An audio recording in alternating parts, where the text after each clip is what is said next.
Sou a quinta geração de músicos da minha casa, né?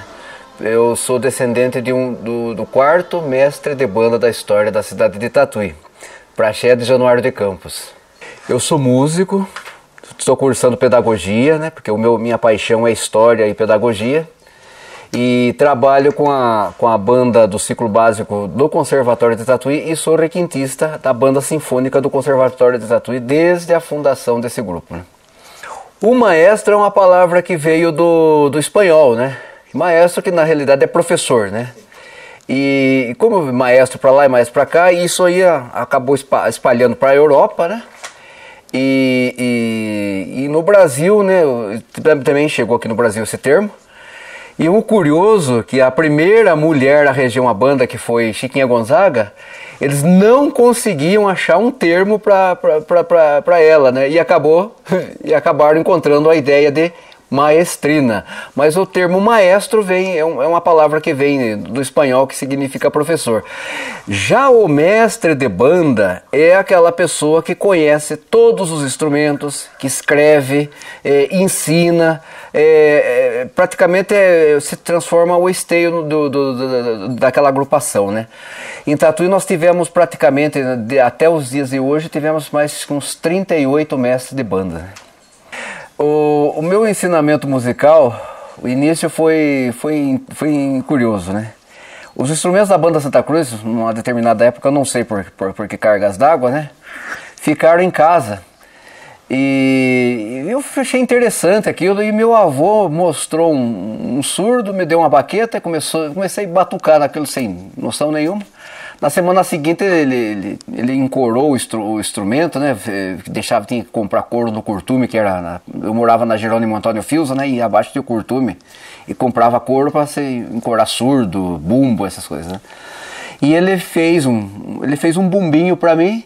E cada vez chegava, né, 6 horas, 7 horas da noite, ele jantava, aí ele ia lá no quintal tocar trombone, né, e eu ficava como, toca assim.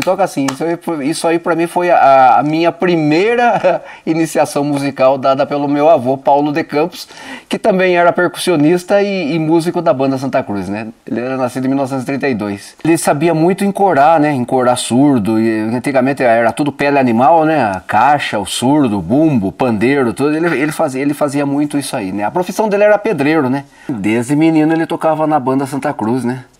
Ele, em 1939, 1940, que aí ele começou tocando surdo na banda União, né. E depois, posteriormente, acabou a banda União. E ele veio para daí 50 ou 60, 55, com a reativação da banda Santa Cruz, né? Ele retorna para a banda Santa Cruz e toca até praticamente o fim da vida, né?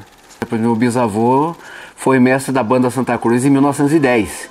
O primeiro maestro da banda Santa Cruz, né? Porque a banda Santa Cruz fala em 1888, mas as origens dela é muito mais, é anterior a isso, né? 1880 a gente já ouve falar em banda Santa Cruz. E o primeiro mestre da banda foi o Teodoto de Almeida Melo, que é o bisavô do ministro José Celso de Melo, né? E Teodoto, ele acho que ficou provavelmente até 1900 na banda, e a banda começou a parar, debandar, definhando tudo, parar as atividades. Aí que trouxeram o maestro Bonifácio José da Rocha, que era botucatuense, mas há controvérsias do nascimento dele. Alguns falam que nasceu em Tatuí, outros falam que era botucatuense, mas os achegas de Botucatu confirmam que ele nasceu lá. Ele veio a Tatuí para reorganizar a banda. Pegou um monte de crianças, né, adolescentes, né, e recuperou novamente a sociedade, naquela época chamava de Sociedade Musical Santa Cruz, nem banda Santa Cruz não era. E no meio dessas crianças tinha o Praxedes de Campos, o meu bisavô, o Genésio de Campos. Uma foto que tem daquela época, Eu posso apontar que deve ser o Dr. Francisco de Sales Gomes, que está ao lado dele, porque tem relatos que ele aprendeu clarineta com o Bonifácio José da Rocha. Que Sales Gomes era um apoiador ferrenho da cultura tatuiana. Para mim foi um dos homens mais inteligentes que Tatuí já viu, né? E nessa época, o mestre Bonifácio ensinou o pessoal. E tanto que em 1907 essa mesma agrupação fez a inauguração do Jardim da Praça da Matriz, né? Mas o Bonifácio posteriormente, em 1909, ele foi chamado a retornar a Botucatu para assumir a cadeira de professor de música da escola normal daquela cidade, né? E até hoje tem uma fotografia dele na escola lá em Botucatu, né? Fica ao lado da catedral. E pelo relato dos antigos de minha casa, ele falou: olha, eu estou retornando a Botucatu, mas o mestre da banda, ao meu gosto, o meu desejo, será o Praxedes. Praxedes ensina, Praxedes escreve música e Praxedes sabe ensinar todos os instrumentos, né? Aí que é a origem do mestre de banda. E aí ficou. Meu bisavô assumiu aos 18 anos, né? Em 1910. Assumiu a banda Santa Cruz, permanecendo na direção da banda até 1932, né?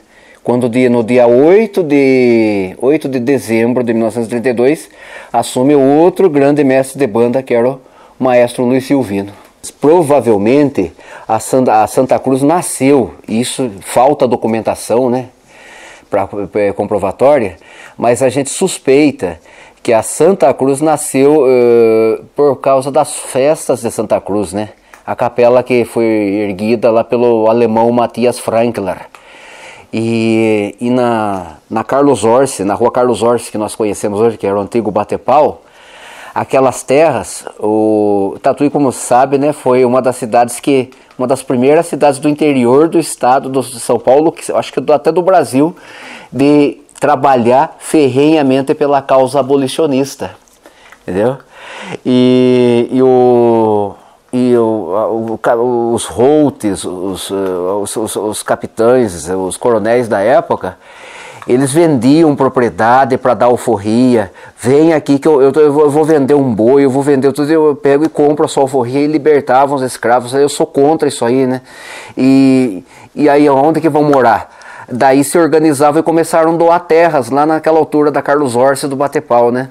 E provavelmente essas pessoas já conheciam música, né? Porque os tatuianos primitivos que vieram do Morro de Ipanema, alguns deles, né, com exceção dos alemães que também trouxeram, não foram só os alemães que trouxeram a música para Tatuí, por causa da fazenda Ipanema, mas também veio os negros, né? Veio os escravos, veio os índios que também conheciam música, porque o ensino de música que os europeus aplicavam à povoação do Ipanema, não sabiam ler, não sabiam escrever, então era pelo cotidiano da vida deles.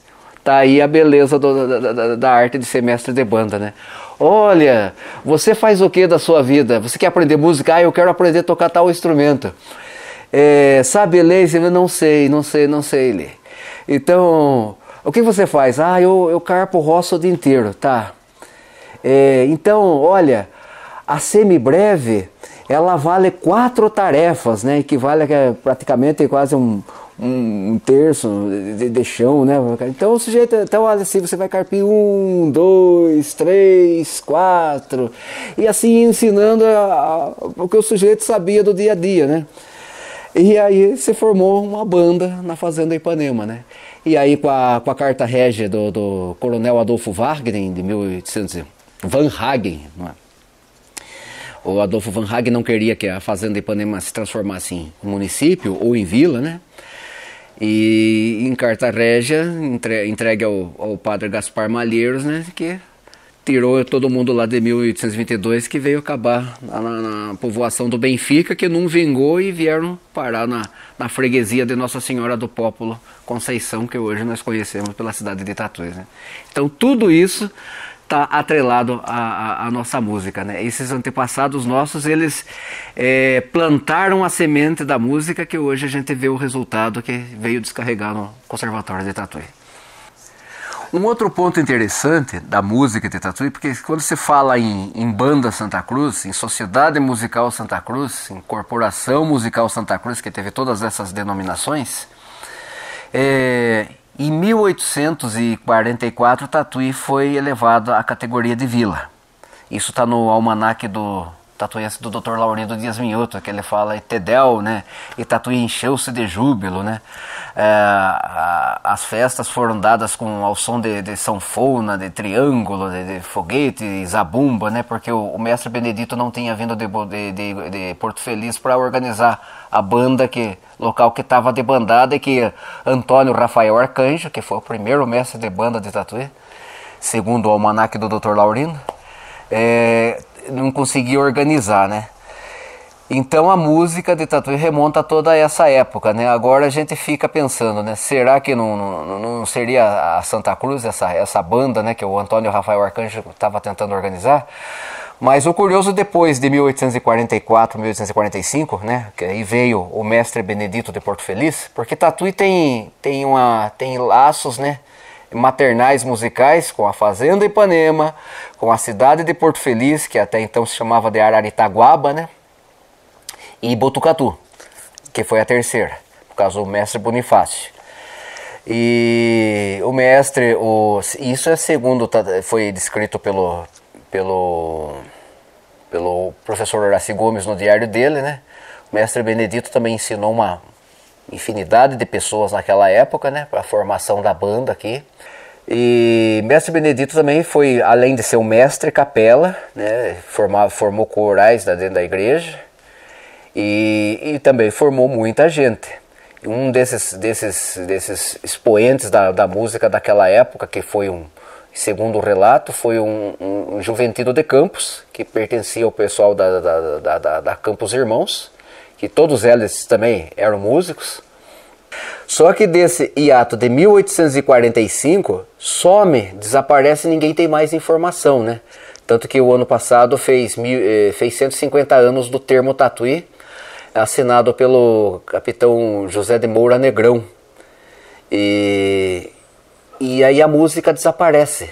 A música só vem renascer em 1880, quando a gente ouve falar da banda Euterpe, que era uma banda oriunda da loja maçônica Estrela do Sul, que hoje nós conhecemos por Caridade Terceira, e provavelmente, agora a gente não pode afirmar se a banda Santa Cruz foi uma dissidência dessa banda Euterpe, ou ela já existia por conta das festas de Santa Cruz e por causa dos negros alforreados que viviam no Bate-Pau, que hoje a gente conhece como a Rua Carlos Orsi, né?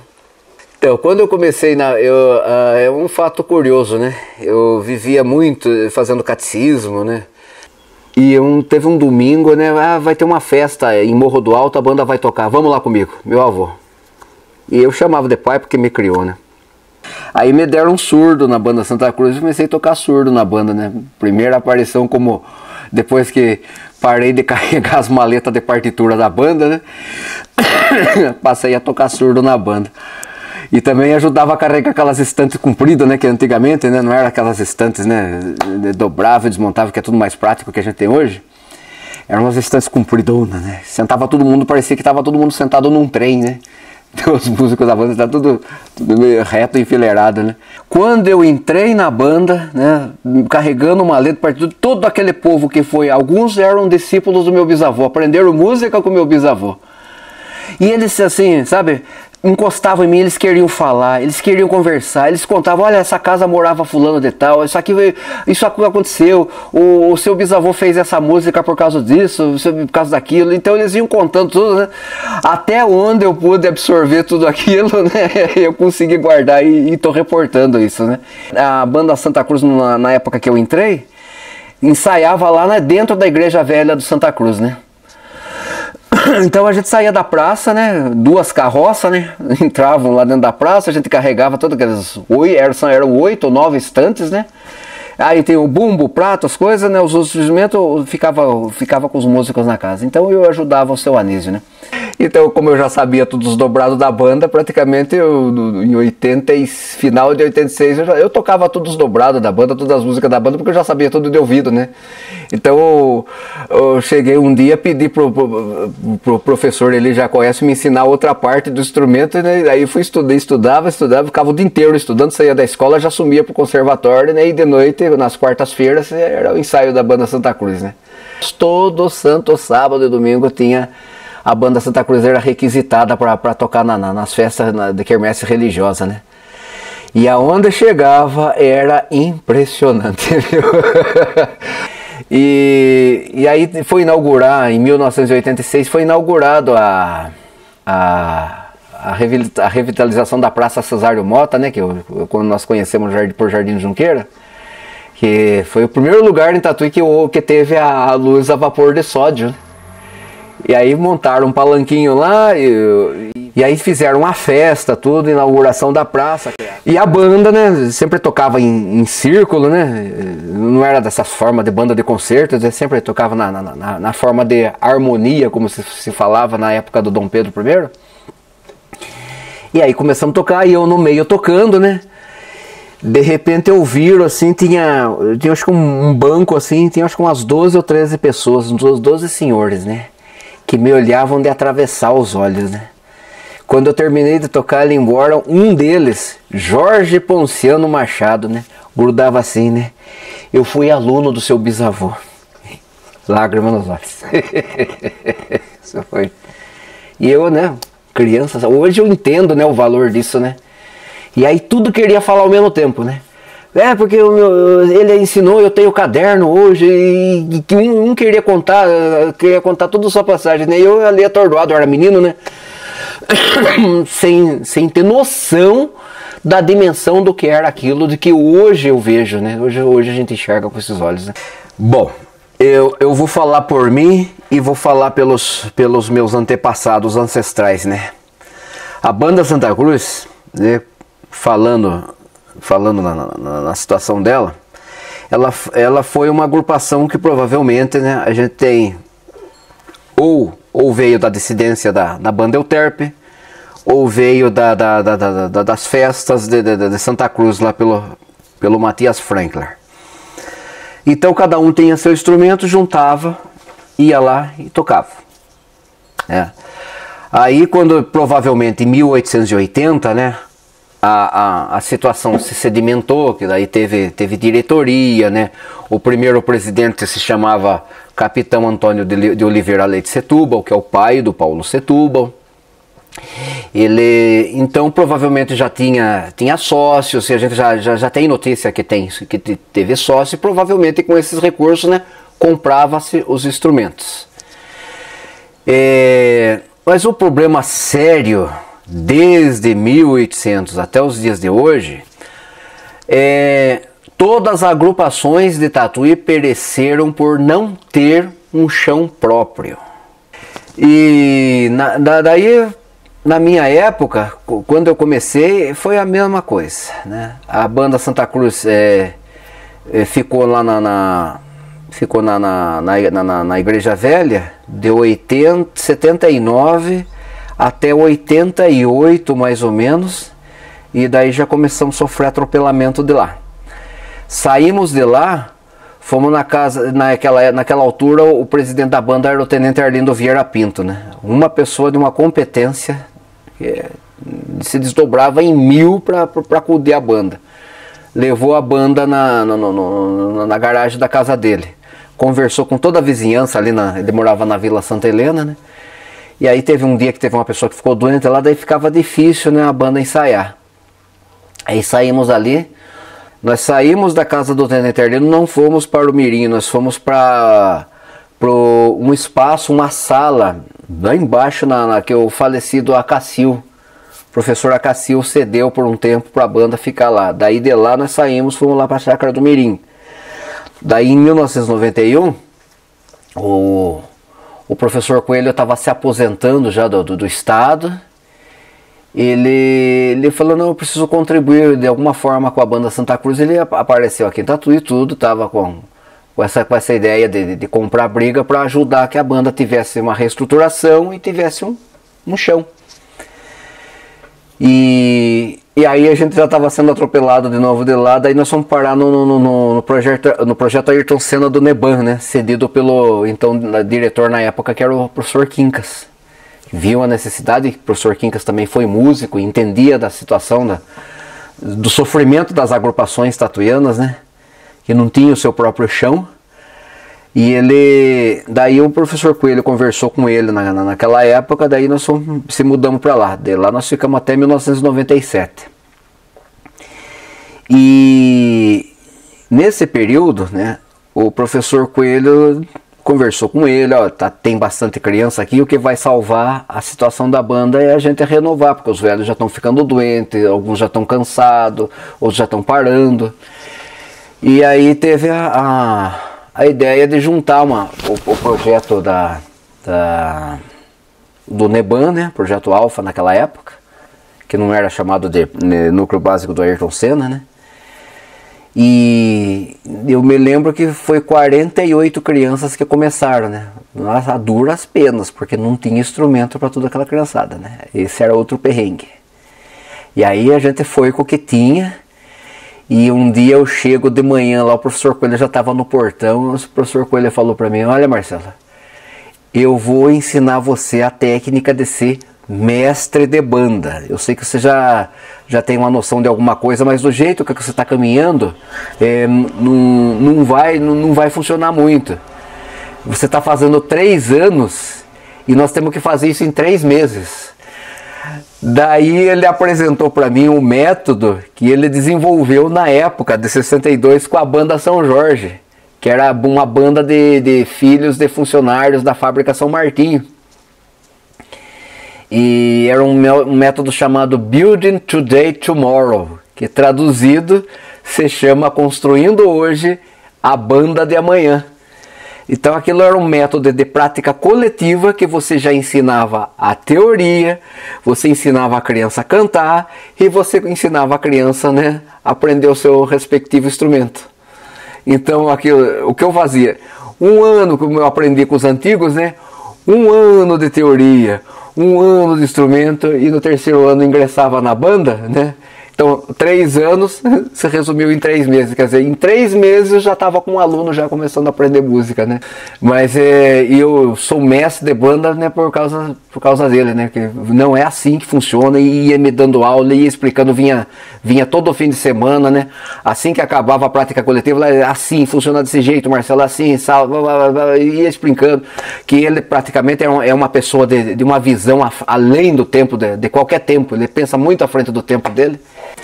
A banda Santa Cruz eu deixei, eu fiquei em 93 e eu assumi oficialmente. Foi em 93, isso. 93 foi a primeira apresentação na inauguração da igreja do Recanto Betel. 96 eu inscrevi a banda no concurso nacional Rotary de Bandas, né? E aí tem uma turma que já era dos meus alunos, aí a banda começou a ter um atrativo muito grande e começou a ver uma turma do conservatório. Os alunos que eram alunos do conservatório vieram participar da banda. Aí quando deu 90, nós não ganhamos o concurso, né? Ficamos em 2º lugar. A banda que foi representar o estado de São Paulo, aqui a região de Sorocaba, foi a banda de Piedade naquela altura. Mas o pessoal ficou animado, né? A coisa seguiu. Aí em 97 foi criado o programa Pro Bandas de apoio às bandas, né, de São Paulo, né? Idealizado pelo governo do estado, né, e coordenado pelo conservatório na época do nosso saudoso e querido Neves. E a coisa começou a andar, né? Tudo veio uma entidade na época que é disposta à doação de instrumentos.